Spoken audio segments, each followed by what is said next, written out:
quiet town of Speedway, Indiana, where evenings usually unfolded in a familiar rhythm, an unsuspecting Friday night in November 1978 bore witness to an unimaginable upheaval. What began as a routine closure at the local BurgerChef restaurant swiftly descended into a chilling saga that would forever etch its mark on the community's history. Within the span of mere hours, the fabric of normalcy was torn asunder, leaving behind a palpable sense of unease that still lingers in the town's collective memory. This is the story of the BurgerChef murders, a chilling enigma that leaves unanswered questions lingering in the night air.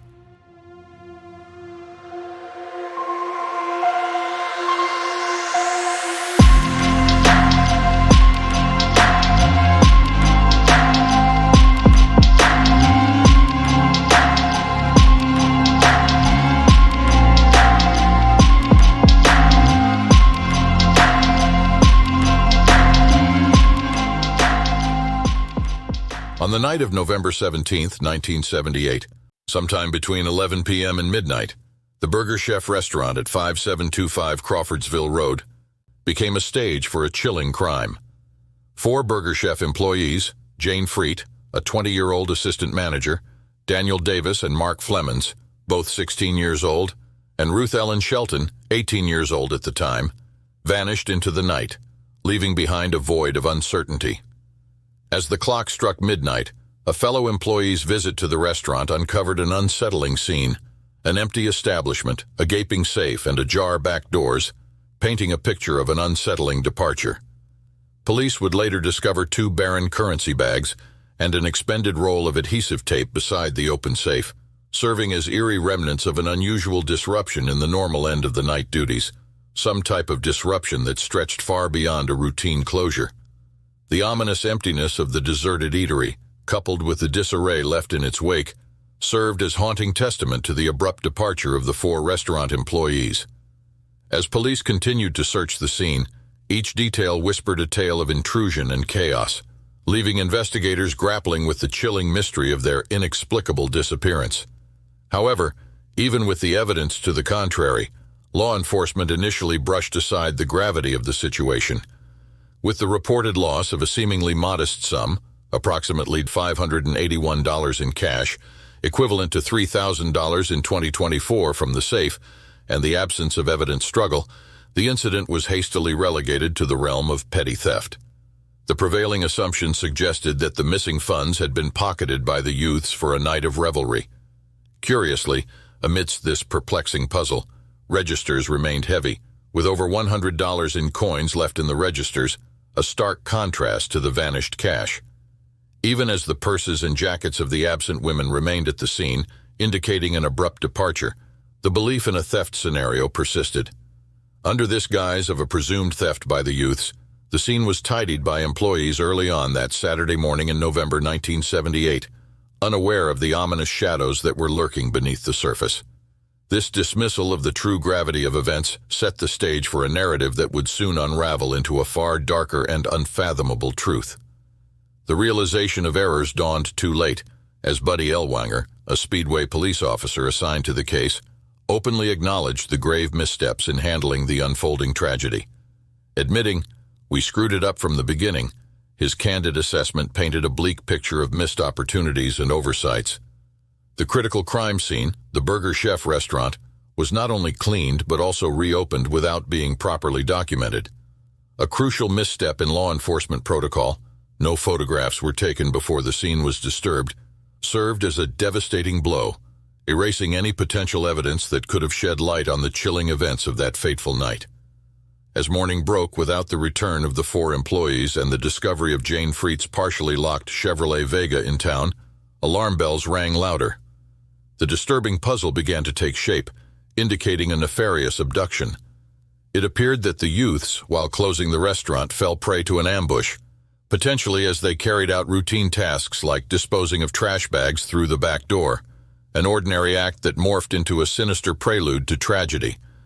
The grim discovery by hikers on that Sunday afternoon, over 20 miles away in a remote wooded expanse of Johnson County, revealed the ghastly conclusion to the harrowing disappearance. Amidst the tranquility of nature lay the bodies of all 4 employees working that night at BurgerChef, their final resting place shrouded in tragedy and horror. The manner in which the perpetrators unleashed their malevolence upon the victims echoed the depth of their depravity. Daniel Davis and Ruth Ellen Shelton bore the brutal marks of a firearm, their bodies bearing the weight of numerous gunshot wounds, a haunting testament to the callousness of the act. For Jane Freet, the cruelty took the form of a stabbing, her life extinguished by 2 savage thrusts to the chest. The chilling detail of the broken knife handle, missing until recovered during autopsy, added an eerie layer to the grim narrative. Mark Flemons suffered a fate equally gruesome, a savage bludgeoning, potentially inflicted by a chain, leading to a fatal demise as he choked on his own blood. The horrifying brutality of the murders, each victim still clad in their BurgerChef uniforms, defied comprehension. The presence of money and watches on the deceased victims cast a shadow of doubt on the assumption that robbery served as the sole motive behind the heinous act. The crime scene hinted at a depth of evil that went beyond mere theft, leaving behind a chilling riddle that defied rational explanation. The prevailing theory woven by investigators unveils a chilling narrative of a botched robbery, culminating in the devastating abduction and murders of the 4 victims. A haunting possibility emerged, suggesting that recognition, potentially by one of the victims, triggered the tragic turn of events, shattering the tranquility of that fateful night. Mark Flemons' unforeseen presence that evening, covering a shift for a colleague, emerged as a pivotal clue. Investigators surmised that his unexpected appearance might have caught the attention of the perpetrators, potentially leading to their recognition and subsequent descent into violence. An eyewitness, merely 16 years old at the time, emerged as a glimpse into the darkness of that night. Their account revealed 2 suspicious men lurking in a car outside the BurgerChef just before closing. Descriptions painted a picture of both men, white in their 30s, one with a beard, the other clean-shaven, boasting light-colored hair. This haunting visual led authorities to create clay models of the suspects in a desperate bid to crack the case. The spectral presence of these potential culprits, their faces etched in clay, hovered as an unsettling reminder of the elusive perpetrators still at large. The investigation teetered on the precipice of resolution, haunted by the unanswered questions lingering within the shadows of that tragic night. The chilling revelation from a man in a Greenwood bar, boasting of involvement in the BurgerChef murders, cast a brief but intense spotlight on the investigation. Prompted by his claims, authorities swiftly questioned him, deploying a polygraph to discern the truth. However, the unsettling narrative took a frustrating turn when the man purportedly passed the polygraph, denying any involvement in the heinous crimes. Lacking substantial evidence beyond his claim, law enforcement found themselves handcuffed, unable to press charges or substantiate the allegations. Nevertheless, the man's assertions didn't fade into the night. He offered a breadcrumb trail, providing names of others allegedly affiliated with a fast food robbery gang, a tantalizing lead for investigators. Suspicions swirled around this group, raising the possibility of their involvement in the haunting events that had rocked the community. Despite this intriguing yet inconclusive lead, the darkness of uncertainty persisted. The thin line between revelation and frustration haunted the ongoing investigation, leaving the truth obscured and justice agonizingly out of reach. The labyrinthine path of the investigation took a compelling turn when officers in Franklin stumbled upon a man resembling the earlier description that the 16-year-old had described to the sketch artist, the bearded man. As fate would have it, this potential suspect altered his appearance, shaving the beard he had sported for the past 5 years just before a lineup appearance, an action that raised eyebrows and stirred suspicion. As the scrutiny widened to include associates named by the Greenwood suspect, one individual found himself incarcerated for armed robbery.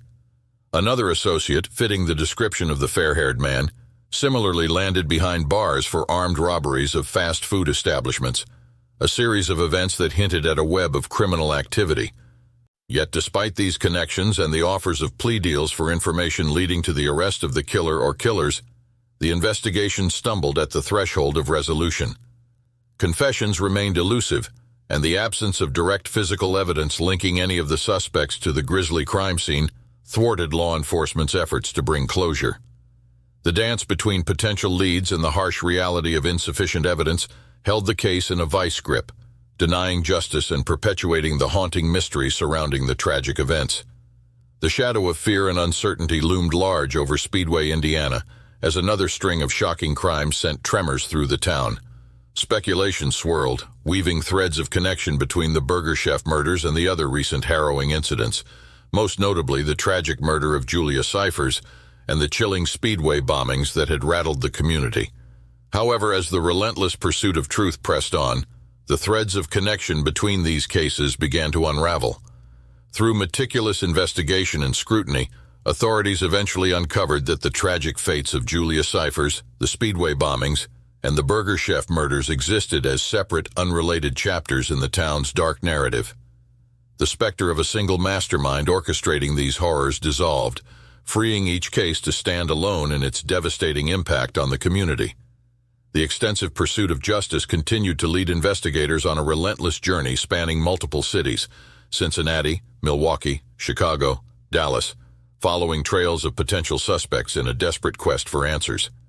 Despite their exhaustive efforts, the trail grew cold, the elusive evidence crucial to cracking the case remaining frustratingly out of reach. The pivotal pieces of evidence, a firearm, the missing handle of the knife, and the elusive chain believed to have been used in the murders, remained elusive, evading discovery and denying closure to the investigation. Suspects remained steadfast in their silence, offering no confessions that could unlock the haunting secrets surrounding the tragic events. However, a chilling revelation emerged from the son of the bearded suspect. He recounted his father's alleged confession, shedding a glimmer of light on the dark shadows enveloping the case. Yet this revelation remained unverified and unanswered, as the suspect himself had passed away prior to divulging more to the authorities. Suspicion lingered in the aftermath of subsequent deaths, of the Greenwood suspect and the bearded suspect, raising eyebrows with the uncanny timing of their demise. Detective York, one of the original investigators in the case, has noted that they both died suspiciously close after the release of the armed robber named by the Greenwood suspect. A turn of events in 1984 brought a startling revelation to Detective Mel Wilsey of the Marion County Sheriff's Department when he received an unexpected call from Donald Forrester, an inmate seeking to alter his fate by confessing to a chilling involvement in the BurgerChef murders. Forrester, facing an impending transfer to a notoriously violent state prison, offered a chilling bargain. He would confess to his role in the murders to avoid the grim fate awaiting him. Wilsey swiftly obtained a court order, orchestrating Forrester's transfer to Marion County, where the inmate proceeded to deliver a bone-chilling confession. Forrester recounted his direct involvement in the deaths of Daniel Davis and Ruth Ellen Shelton, claiming responsibility for their tragic deaths. His knowledge proved disturbingly accurate as he led authorities to the wooded crime scene, detailing the precise location and position of the bodies, details not widely publicized. Furthermore, his awareness of the broken handle of the knife added a disquieting layer of credibility to his confession. According to Forrester's chilling account, the catalyst for the harrowing events stemmed from a drug-related debt owed by Freet's brother, James. Seeking to intimidate Jane Freet, Forrester and 3 associates descended upon the restaurant, intending to issue threats. However, when Mark Flemons intervened to shield Freet, a violent altercation ensued. Flemons' fall, striking his head on a car bumper, became the catalyst for a nightmarish turn of events. Believing Flemons to be gravely injured or deceased, Forrester and his accomplices took a sinister turn, deciding to eliminate all witnesses to their confrontation. The abduction and subsequent murders of all employees unfolded as a horrifying attempt to eradicate any trace of their crime, a haunting revelation that pierced the heart of the tragic narrative surrounding the BurgerChef murders. However, as details of Forrester's cooperation leaked to the press, a sudden reversal shattered the progress made in the investigation. Forrester recanted his confession, claiming coercion, effectively halting any further collaboration. With no concrete evidence linking Forrester to the murders and his subsequent lack of cooperation, authorities were left with an agonizing dead end. Along with his retraction of his confession, Donald Forrester's confession started becoming unraveled amid puzzling discrepancies. Firstly, Forrester led authorities on a fruitless search for the gun that was used in the murders, purportedly discarded into a river. Despite exhaustive efforts, the search yielded no trace of the firearm. Another crucial lead emerged from Forrester's ex-wife, recounting a disturbing incident where Forrester allegedly retrieved shell casings from a wooded area shortly after the murders, later flushing them down a toilet. A subsequent search of a septic tank at a residence turned up several spent shell casings, casting a shadow of suspicion on Forrester's credibility. Forrester, never charged in connection with the BurgerChef murders, passed away in prison from cancer in 2006 at the age of 55, taking with him the secrets he had purportedly held. Despite thousands of hours invested in police investigation and BurgerChef's substantial reward offering for information leading to the capture of the perpetrators, justice remained elusive. The case, officially unsolved, continues to haunt both investigators and the community. The Indiana State Police persist in their quest for closure, exploring advanced DNA tracing techniques in the ongoing pursuit of unraveling the chilling mystery that still echoes through the corridors of time. The tale of the BurgerChef murders stands as a haunting enigma in the annals of crime, an unsettling narrative woven with threads of tragedy, confusion, and unanswered questions. From that fateful night in 1978, the veil of normalcy in Speedway, Indiana was shattered, leaving behind a community gripped by fear and uncertainty. Donald Forrester's chilling confession, the hunt for the murder weapon, and the troubling turn of events all painted a cryptic portrait that has not yet found resolution. The anguish of families left shattered by the loss of loved ones still linger, and the shadows of suspicion cast over multiple suspects failed to bring closure to this point. As the years pass, the echoes of that haunting night still reverberate, yearning for closure that remains elusive. The open case continues to whisper its secrets to those who dare to listen, beckoning for a conclusion to a story that lingers in the heart of Speedway, an unfinished tale of lives lost and justice denied. Thank you for joining us for another episode of Fireside Unsolved. If you haven't already, please like and subscribe to help the channel grow. Until next time, take it easy and be easy, you filthy bastards.